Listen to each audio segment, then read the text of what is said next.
ఎదురుచూపులో ముగిశాయి. నోబెల్ శాంతి బహుమతి ఎవరికి దక్కుతుందన్న ఉత్కంఠకు తెరపడింది. అందరి అంచనాలను తలదన్నేలా వెనిజులా ప్రతిపక్ష నేత మరియా కురీనా మచాడోకు శాంతి బహుమతిని ప్రకటించింది నోబెల్ కమిటీ.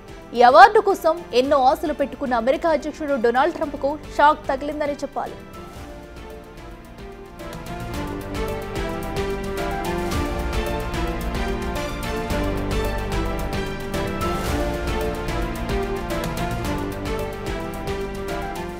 ఈ ఏడాది నోబెల్ శాంతి బహుమతి తనకే కావాలంటూ చాలా కాలంగా ట్రంప్ నానాయాగి చేశారు. బహిరంగంగానే ప్రకటనలు చేశారు, బెదిరించారు, వేడుకున్నారు. తనకు తప్ప వేరే ఎవరికీ నోబెల్ శాంతి బహుమతి అందుకునే అర్హత లేదన్నారు. తాను 8 యుద్ధాలు ఆపానంటూ ప్రకటించుకున్నారు. ఇక చివరికి నోబెల్ శాంతి బహుమతి ప్రకటనకు ఒక్కరోజు ముందు కూడా హమాస్, ఇజ్రాయెల్ మధ్య యుద్ధ విరమణ ఒప్పందం కుదిర్చి శాంతి బహుమతి తనకే రావాలంటూ మరోసారి ప్రకటించారు.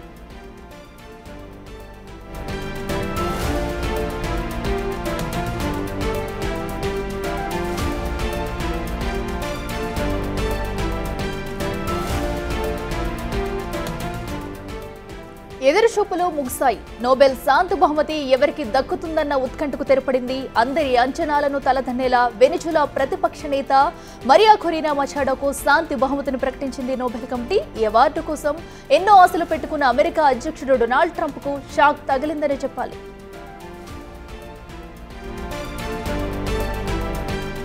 ఏడాది నోబెల్ శాంతి బహుమతి తనకే కావాలంటూ చాలా కాలంగా ట్రంప్ నానాయాగి చేశారు. బహిరంగంగానే ప్రకటనలు చేశారు, బెదిరించారు, వేడుకున్నారు. తనకు తప్ప వేరే ఎవరికీ నోబెల్ శాంతి బహుమతి అందుకునే అర్హత లేదన్నారు. తాను 8 యుద్ధాలు ఆపానంటూ ప్రకటించుకున్నారు. చివరికి నోబెల్ శాంతి బహుమతి ప్రకటనకు ఒక్కరోజు ముందు కూడా హమాస్, ఇజ్రాయెల్ మధ్య యుద్ధ విరమణ ఒప్పందం కుదిర్చి శాంతి బహుమతి తనకే రావాలంటూ మరోసారి ప్రకటించారు.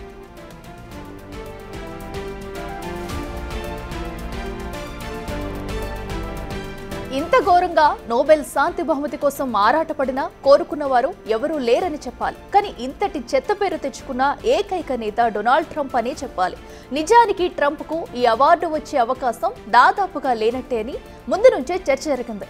ఎందుకంటే నోబెల్ కమిటీ ఈ అవార్డు ఇచ్చేందుకు చాలా అంశాలను పరిగణలోకి తీసుకుంటుంది. దీర్ఘకాలిక శాంతి ప్రయత్నాలు, అంతర్జాతీయ సహకారం, నిరుపేదల సంక్షేమం వంటి అంశాలను ప్రాధాన్యతగా చూస్తుంది. తాత్కాలిక ఒప్పందాలు, రాజకీయ ప్రచారాలను అస్సలు పరిగణలోకి తీసుకోదు. కానీ ట్రంప్ ఇంకొన్ని విషయాలు కూడా చేశారు. అనేక అంతర్జాతీయ సంస్థల నుంచి అమెరికాను బయటకు తీసుకొచ్చారు. ఇక అంతర్జాతీయ సహాయ నిధులను ఆపేశారు. ఇరాన్, యెమెన్లో దాడులు జరిపించారు. ఇలా అనేక పనులు ఇప్పుడు ట్రంప్ ఖాతాలో ఉన్నాయి.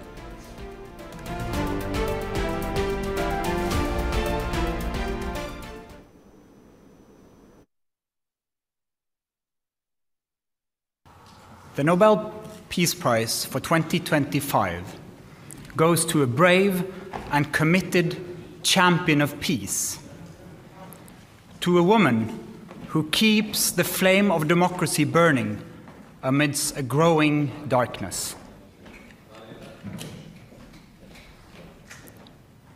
The Norwegian Nobel Committee has decided to award the Nobel Peace Prize for 2025 to Maria Corina Machado. She is receiving the Nobel Peace Prize for her tireless work promoting democratic rights for the people of Venezuela. ఎదురుచూపులు ముగిశాయి. Nobel శాంతి బహుమతి ఎవరికి దక్కుతుందన్న ఉత్కంఠకు తెరపడింది. ఇక అందరి అంచనాలను తలదన్నేలా Venezuela ప్రతిపక్ష నేత మరియా కురీనా మచాడోకు శాంతి బహుమతిని ప్రకటించింది నోబెల్ కమిటీ. ఈ అవార్డు కోసం ఎన్నో ఆశలు పెట్టుకున్న అమెరికా అధ్యక్షుడు డొనాల్డ్ ట్రంప్కు మాత్రం షాక్ తగిలిందనే చెప్పాలి. ఇక ఈ ఏడాది నోబెల్ శాంతి బహుమతి తనకే కావాలంటూ చాలా కాలంగా ట్రంప్ నానాయాగి చేశారు. బహిరంగంగానే ప్రకటనలు చేశారు, బెదిరించారు, వేడుకున్నారు. తనకు తప్ప వేరే ఎవరికీ నోబెల్ శాంతి బహుమతి అందుకునే అర్హత లేదన్నారు. తాను 8 యుద్ధాలు ఆపానంటూ ప్రకటించుకున్నారు. ఇక చివరికి నోబెల్ శాంతి బహుమతి ప్రకటనకు ఒక్కరోజు ముందు కూడా హమాస్, ఇజ్రాయెల్ మధ్య యుద్ధ విరమణ ఒప్పందం కుదిర్చి శాంతి బహుమతి తనకే రావాలంటూ మరోసారి ప్రకటించారు.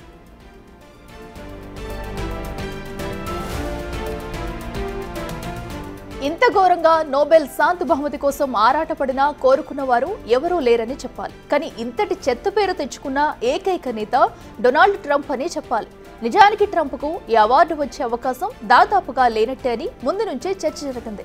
ఎందుకంటే నోబెల్ కమిటీ ఈ అవార్డు ఇచ్చేందుకు చాలా అంశాలను పరిగణలోకి తీసుకుంటుంది. దీర్ఘకాలిక శాంతి ప్రయత్నాలు, అంతర్జాతీయ సహకారం, నిరుపేదల సంక్షేమం వంటి అంశాలను ప్రాధాన్యతగా చూస్తుంది. తాత్కాలిక ఒప్పందాలు, రాజకీయ ప్రచారాలను అస్సలు పరిగణలోకి తీసుకోదు. కానీ ట్రంప్ ఇంకొన్ని విషయాలు కూడా చేశారు. అనేక అంతర్జాతీయ సంస్థల నుంచి అమెరికాను బయటకు తీసుకొచ్చారు. ఇక అంతర్జాతీయ సహాయ నిధులను ఆపేశారు. ఇరాన్, యెమెన్లో దాడులు జరిపించారు. ఇలా అనేక పనులు ఇప్పుడు ట్రంప్ ఖాతాలో ఉన్నాయి.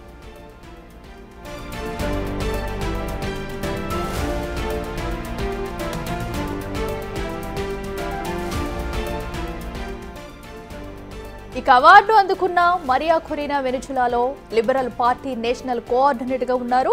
2011 నుండి 2014 వరకు వెనిజులా నేషనల్ అసెంబ్లీకి ఎన్నికయ్యారు. ఇక అంతేకాదు సొమటే అనే సంస్థను ఏర్పాటు చేసిన ఫెయిర్ ఎలక్షన్ కోసం పోరాటం చేస్తున్నారు. ప్రజాస్వామ్యం, మానవ హక్కుల కోసం ఆమె చేసిన పోరాటానికి 2024లో సాఖరోవ్ అవార్డు అందుకున్నారు. ఆమె పొలిటికల్ హిస్టరీలో ఎంతో అణిచివేత ఉంది. అదే సమయంలో బెదిరింపులను కూడా ఎదుర్కొన్నారు. వెనిజులా ఆమెపై దేశ ద్రోహం కేసును కూడా నమోదు చేసింది. అంతేకాదు దేశం విడిచి వెళ్లవద్దనే నిషేధం కూడా ఉంది.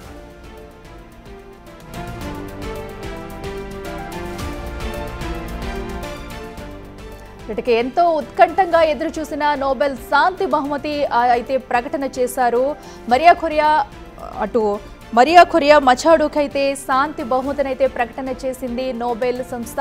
దీనికి సంబంధించి డిసెంబర్ 10న కూడా ఈ అవార్డునైతే ఆమె అందుకోనున్నారు. దీంతో మరో పక్కన ఈ అవార్డుపై ఎన్నో ఆశలు పెట్టుకున్న ట్రంప్కి అయితే షాక్ తగిలిందనే చెప్పాలి. సో నిన్నటి వరకు కూడా ఎంతో హోప్స్తో ఉన్నారు. తనకి అవార్డు కావాలంటూ కూడా ఆయన ఎంతో భీష్మించుకుని కూర్చుని ఉన్నారు. సో అయితే అందరి ఆశలను తలదన్నేలా కూడా ఒక మహిళకైతే ఈ నోబెల్ శాంతి బహుమతి ప్రకటించడం జరిగింది. సో ప్రస్తుతం అయితే మరియాకు 58 సంవత్సరాలు. ఆమె అయితే ప్రస్తుతం వెనిజులా మానవ హక్కుల శాంతిలో కూడా ఆమె కార్యకర్తగా ఉన్నారు. సో వెనిజులాలో ప్రస్తుతం ప్రజాస్వామ్యంలోకి తీసుకురావడంలో ఆమె ఎంతో సేవ చేశారు. సో వీటన్నింటినీ పరిగణలోకి తీసుకుంటూ కూడా ఈ రోజైతే నోబెల్ బహుమతిని ప్రకటించడం జరిగింది. సో డిసెంబర్ 10న అయితే ఈ అవార్డును ఆమె అందుకున్నారు.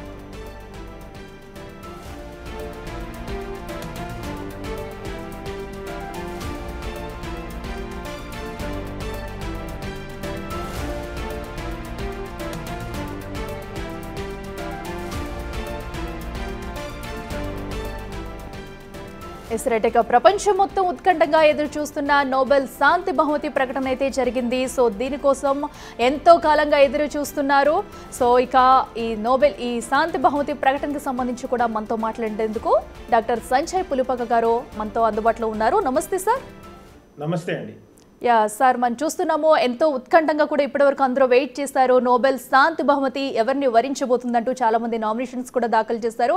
అయితే ఎట్టకేలకు 58 ఇయర్స్ ఉన్న వయసున్న అటు మరియా కొరియా మచాడోకి అయితే బహుమతిని అయితే ప్రకటించడం జరిగింది. ఫస్ట్ ఆఫ్ ఆల్ ఆమెకు కంగ్రాచులేషన్స్ చెప్పాలి. సో దీని పట్ల మీరేమంటారు? చాలా మంచి నిర్ణయం అండి. సుదీర్ఘకాలంగా అక్కడున్న ప్రభుత్వాల మీదకి ప్రజాస్వామ్యం కోసం చాలా కాలంగా యుద్ధం చేస్తున్న మహిళ. సో ఆవిడకి ఇవ్వటం అన్నది అక్కడ ఉన్న ప్రజాస్వామ్య వ్యవస్థలకు కానివ్వండి, లేదా ప్రజాస్వామ్యం అణిచివేయాలనుకుంటున్న వాళ్ళకి ఒక క్లియర్ మెసేజ్ వెళ్ళటం జరిగింది. అలానే అక్కడ ప్రజాస్వామ్యం కోసం పనిచేస్తున్న వాళ్ళకి కొత్త ఊపు వస్తుంది. కొత్త ఉత్సాహంతో వాళ్ళు మళ్ళీ నిలబడి వాళ్ళ ఉద్యమాన్ని ముందుకు తీసుకెళ్లే ప్రక్రియ కొనసాగుతూనే ఉంటుందండి. Okay sir. మరి దీనిపై కూడా ఇటు అమెరికా నుంచి చూసుకున్నట్టయితే ట్రంప్ ఈ అవార్డుపై చాలా ఆశలు పెట్టుకున్నారు. నాకే కావాలి ఇవ్వాలంటూ కూడా తను చెప్పుకొచ్చారు. ట్రంప్కి అవార్డు దక్కకపోవడాన్ని మీరు ఎలా చూస్తారు? అంటే యాక్చువల్లీ జనరలీ డిసెంబర్, జనవరి లేదా ఫిబ్రవరి వరకు నామినేషన్స్ తీసుకుంటారండి. తర్వాత వాటి మీద ఫుల్ ఫ్లెడ్జ్డ్గా రివ్యూస్ అవన్నీ నడుస్తాయి. ఆ తర్వాత వాటిని అనౌన్స్ చేయడం జరుగుతుందండి. ట్రంప్ ఈ మధ్య కాలంలో ఉదాహరణకి నిన్న మొన్న గాజా పీస్ ప్లాన్ అవి సాధించినప్పటికీ బహుశా అవి నెక్స్ట్ ఇయర్కి కన్సిడర్ చేయొచ్చేమో. ఎందుకంటే ఈ పీస్ ప్లాన్ ఇవి ఏవైతే ఉన్నాయో, గాజాలో ఇజ్రాయెల్ ప్యాలెస్టీన్ మధ్య జరిగిన చర్చలు, ఇప్పుడు స్లోగా ఇంప్లిమెంట్ అవుతున్న పీస్ ప్లాన్, వాటి యొక్క పరిణామాలు ఎలా ఉన్నాయి ఒక సంవత్సరం తర్వాతకి తెలుస్తుంది, లేదా ఒక 6 నెలల తర్వాత తెలుస్తుంది. సో బహుశా వచ్చే సంవత్సరానికి డొనాల్డ్ ట్రంప్ కంటెన్షన్లో ఉంటారేమో. ఎందుకంటే ప్రొసీజరల్గా చాలా మంది చెప్తోంది ఏంటంటే డొనాల్డ్ ట్రంప్ అధికారంలోకి ఈ సంవత్సరమే వచ్చారు జనవరి ఎండ్కి.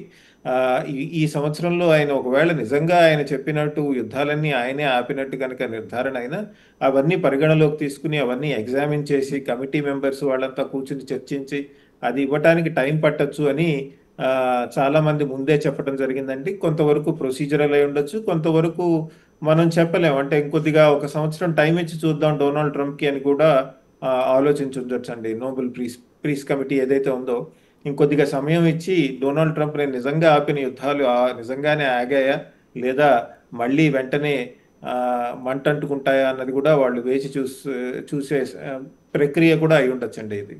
ఓకే సంజయ్ గారు, అంటే మీరు చెప్పండి, ఇప్పుడు చూస్తున్న పరిణామాలన్నిటి బట్టి కూడా, ఎందుకంటే ఇప్పుడు ట్రంప్ రెండోసారి అధికారంలోకి వచ్చిన తర్వాత కూడా చేస్తున్న పరిణామాలన్నీ చూస్తున్నాము. ఇటు ఇండియా వైజ్గా వరల్డ్ వైడ్గా కూడా ఎక్కడెక్కడ ఏం చేస్తున్నారు అనేది కూడా. మరి ఇలాంటి పరిస్థితుల్లో ఆయన అవార్డు కోరుకున్నారు. సో ప్రతి ఒక్కరు కోరుకుంటారు అవార్డు అనేది కూడా. ఆయనకి ఇవ్వకపోవడం మీ వెర్షన్లో ఏం చెప్తారు? అంటే జస్ట్ ఇప్పుడే ఆయన సీజ్ ఫైర్ అగ్రిమెంట్స్ కానివ్వండి లేదా ఆయన క్రియేట్ చేస్తున్న పీస్ ప్లాన్స్ అవన్నీ ఈ మధ్య కాలంలోనే గత 2-3 నెలలుగా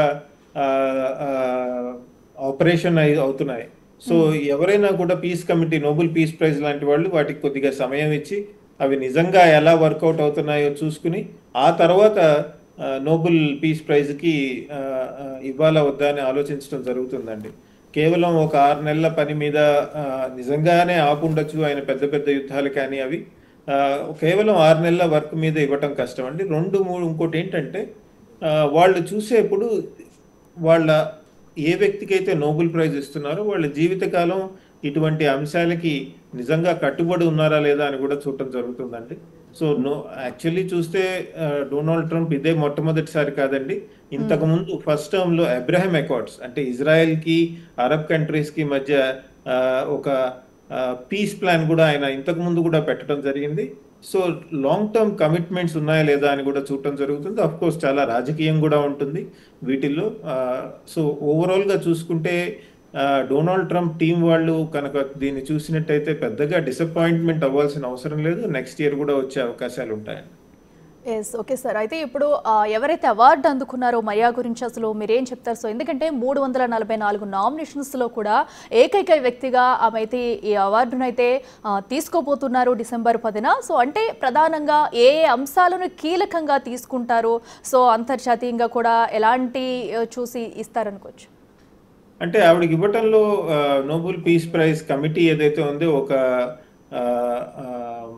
మెసేజ్ కూడా ఇస్తుందండి. అంటే ప్రపంచవ్యాప్తంగా ప్రజాస్వామ్య వ్యవస్థలు కొద్దిగా కుంటుపడుతున్నాయి అన్న ఆలోచన నడుస్తోంది కదా. ఉదాహరణకి అమెరికాలోనే చాలా మంది చెప్తున్నారు అక్కడ ప్రజాస్వామ్య వ్యవస్థ నిజంగా పటిష్టంగా ఉందా లేదా అని అమెరికాలోని ప్రజలే అమెరికా గురించి మాట్లాడటం జరుగుతున్న తరుణంలో, అలానే యూరోప్లో అక్కడ కూడా రైట్ వింగ్ పార్టీస్ అవి వస్తున్నాయి అధికారంలోకి అన్న తరుణంలో ఒక ప్రజాస్వామ్యానికి లేదా ఒక ఓపెన్ ట్రాన్స్పరెంట్ పార్టిసిపేటరీ డెమోక్రసీ వాటికి సంబంధించిన వ్యక్తికి ఇవ్వటం అంటే నోబెల్ పీస్ ప్రైజ్ ఆవిడ చేస్తున్న వర్క్ని గుర్తించడంతో పాటు ఒక లార్జర్ మెసేజ్ కూడా ఇస్తుందండి నోబెల్ పీస్ ప్రైజ్ కమిటీ. ఏమిటంటే మళ్ళీ మన ప్రజాస్వామ్య పునాదుల్ని వాటిని మనం అందరం కూడా రీఎగ్జామిన్ చేసుకోవాలి. ముఖ్యంగా పాశ్చాత్య దేశాల్లో వెస్ట్రన్ హెమిస్ఫియర్లో ప్రజాస్వామ్యం ఎలా ఉంది అన్న దాని మీద మనం ఆలోచించాలి అని నోబెల్ పీస్ ప్రైజ్ చెప్తున్నట్టు కూడా మనం ఆలోచించవచ్చు. సంజయ్ గారు, ఇప్పుడు చూసుకున్నట్టయితే అటు సంస్థలు కూడా దీనిలో పోటీ పడ్డాయని చెప్పుకోవాలి. ఏకంగా మనకి అటు కేవలం 94 వరకు కూడా సంస్థలు అయితే నామినేషన్స్ కూడా దాఖలు చేశాయి. అంటే సంస్థలకి ఎలాంటి సమయంలో వాటి నుంచి ఒకవేళ ఇన్ కేసు వారికి కనుక అవార్డు ప్రదానం చేయాల్సి వస్తే ఎలాంటి వాటిని అధ్యయనంలోకి తీసుకోవచ్చు అంటారు? అంటే ఇంతకుముందు మనం చూసాం చాలా మంది చాలా సంస్థలకు కూడా ఇంతకుముందు నోబెల్ పీస్ ప్రైజ్ ఇవ్వటం జరిగింది. ఉదాహరణకి మనకి తెలిసిన విషయమే మెడిసిన్ సాన్స్ ఫ్రాంటియర్స్ అని ఇట్లాంటి సంస్థలకు కూడా నోబెల్ పీస్ ప్రైజ్ ఇవ్వటం జరుగుతుందండి. సుదీర్ఘకాలంగా ఒక సంస్థ కనుక ప్రపంచ శాంతి కోసము లేదా పవర్టీ ఇరాడికేషన్ కోసము లేదా సెక్యూరిటీ అంటే హ్యూమన్ సెక్యూరిటీ కోసము వ్యక్తి స్వేచ్ఛని బలపరిచే విధంగా పనిచేసినందుకు ఇట్లాంటి వాటికి వివిధ సంస్థలకు కూడా నోబెల్ పీస్ ప్రైజ్ ఇవ్వటం జరుగుతుందండి. ఈసారి నాకు తెలిసి ఇంకా అట్లాంటి సంస్థకి ఇచ్చినట్లేరు. బట్ ఓవరాల్గా చూసుకుంటే చాలా సంస్థలకు కూడా వస్తూ ఉంటాయి. ఒక్కొక్కసారి యాంటీ మైన్ కోసం పనిచేసిన వ్యక్తులు కానివ్వండి, సంస్థలు కానివ్వండి, అలానే న్యూక్లియర్ వెపన్స్ డీన్యూక్లియరైజేషన్ ప్రోగ్రామ్ కోసము వాటి కోసం కూడా నోబెల్ పీస్ ప్రైజ్లు అవి ఇవ్వటం జరుగుతుందండి. సో వ్యక్తికి, వ్యవస్థలకి చాలా వాటికి కూడా ఇవ్వచ్చు. నా ఉద్దేశంలో అయితే కనుక ఒక్కొక్కసారి ప్రభుత్వాలు బాగా పనిచేస్తే వాళ్ళకు కూడా ఇవ్వచ్చండి. ఎందుకంటే అనూహ్యమైనటువంటి ప్రోగ్రామ్స్ అవి కనుక ప్రవేశపెట్టి నిజంగా ప్రజలకి సహాయపడితే కనుక గవర్నమెంట్ కేవలం వాళ్ళ దేశాల్లోనే కాదు చుట్టుపక్కల దేశాలకు కూడా సహాయం చేసిన అటువంటి ప్రభుత్వాలకు కూడా నా ఉద్దేశంలో నోబెల్ పీస్ ప్రైజ్ ఇవ్వటంలో తప్పేం లేదండి. కానీ వ్యవస్థలకు ఇవ్వటం అన్నది చాలా నార్మల్ అండి. Okay sir. సో అయితే మీరు చెప్పినట్టుగా కూడా ఇప్పుడు నెక్స్ట్ టైం, ఎందుకంటే ట్రంప్ ఇప్పటికే చాలా హోప్స్ పెట్టుకుని ఉన్నారు, నెక్స్ట్ తనకి ఏమన్నా వచ్చే ఛాన్సెస్ ఉన్నాయంటారంటే మీరు అసలు ఏం చెప్తారు? ఇప్పుడు ట్రంప్ ఎలా రియాక్ట్ అయ్యే అవకాశం ఉంటుంది అనుకోవచ్చు మనం? ఆయన ఎలా రియాక్ట్ అవుతారో మనకి తెలిసిన విషయమే. చాలా అన్ప్రిడిక్టబుల్ పర్సన్. సో దాన్ని బట్టి మనం నిర్ణయించడం కొద్దిగా కష్టం అవుతుంది. బట్ ఓవరాల్ ఆయన హుందాగా వ్యవహరిస్తే బాగుంటుందండి. కోపం అంతా ఎవరైతే ఏ దేశం అయితే నాకు నోబెల్ పీస్ ప్రైజ్ ఇవ్వలేదు అని వాళ్ళ మీద టారిఫ్స్ పెట్టడమో లేదా వాళ్ళని దుర్భాషలాడటం చేస్తే బాగుండదు. క్లియర్ కట్గా ఇప్పుడు చూసాం కదా ఆల్రెడీ. అవును. కానీ నా ఉద్దేశంలో డొనాల్డ్ ట్రంప్ ఒక 7 యుద్ధాలు ఆపాను, 8వ యుద్ధం కూడా ఆపబోతున్నానని చెప్తున్నారు కదా. ఈ 7 యుద్ధాలు ఏవైతే ఆయన ఆపానని చెప్తున్నారో అవి వచ్చే 6 నెలలు, 7 నెలలు, 8 నెలల్లో నిజంగా ఆయన కమిట్మెంట్ చూపిస్తే, అంటే ఇప్పుడు ఉదాహరణకి గాజా పీస్ ప్లాన్ ఉంది, దానికి కనుక ఆయన నిజంగా కమిట్మెంట్ చూపించి నిజంగా మళ్ళీ ప్యాలెస్టీన్, ఇజ్రాయెల్ మధ్య యుద్ధం రాకుండా ఆయన నిరంతరం పనిచేసి ఉంటే ఒక అగ్రరాజ్య నాయకుడిలాగా వచ్చే 6 నెలలు, 8 నెలలు కనుక ఆయన పనిచేస్తే, అలానే అజర్బైజాన్, అర్మేనియా మధ్య యుద్ధం ఆపానన్నారు, అలానే ఆఫ్రికాలో చాలా చోట్ల యుద్ధాలు ఆపానన్నారు. ఇలాంటి వాటి మీద ఆయన నిజంగా పనిచేస్తే, అంటే స్థానికంగా ఉన్నటువంటి రాజకీయాలని పరిగణలోకి తీసుకుని, అలానే మనోభావాల్ని పరిగణలోకి తీసుకుని, అక్కడ స్థానికంగా ఉన్నటువంటి అప్రోచెస్ని గౌరవిస్తూ ఆయన నిజంగా వీటి మీద వచ్చే 6-8 నెలలు కనుక నిజంగా పనిచేసి వీటిని బలోపేతం చేస్తే వచ్చే సంవత్సరం ఆయన కంటెన్షన్లో ఉండే అవకాశం ఉందండి. అలా కాకుండా ఎలాగో నోబెల్ ప్రైజ్ రాలేదు కాబట్టి అని కఠినంగా వ్యవహరిస్తే బహుశా వచ్చే సంవత్సరం కూడా కష్టం అవుతుంది. Okay okay, thank you so much Sanjay గారు. సో చూద్దాం మరి జరగబోయే పరిణామాలు ఎలా ఉంటాయనేది కూడా. సో ఏదైతే ఎట్టకేలకు నోబెల్ శాంతి బహుమతికి అయితే అటు ట్రంప్ దూరం అయ్యారని చెప్పాలి. సో ఎప్పటి నుంచో ఆయన పెట్టుకున్న ఆశలన్నీ కూడా ఆవిరైపోయాయని చెప్పాలి. మరి ఇప్పుడు ట్రంప్ రియాక్షన్ ఎలా ఉండబోతుంది అనేది కూడా ప్రస్తుతం అయితే ఉత్కంఠ రేపుతుంది. మరి మరొక్కసారి కూడా ఆయనకు వచ్చే ఛాన్సెస్ ఉన్నాయంటూ కూడా అటు అంతర్జాతీయ వ్యవహారాల నిపుణులు డాక్టర్ సంజయ్ చెప్పడం కూడా మనం చూసాము. మరి ఏదేమైనా కూడా అటు నోబెల్ శాంతి బహుమతి అయితే మర్యాద దక్కించుకున్నారు. డిసెంబర్ 10న అయితే ఆమె ఎంతో అట్టహాసంగా అవార్డును అందుకోబోతున్నారు. సో ప్రస్తుతానికైతే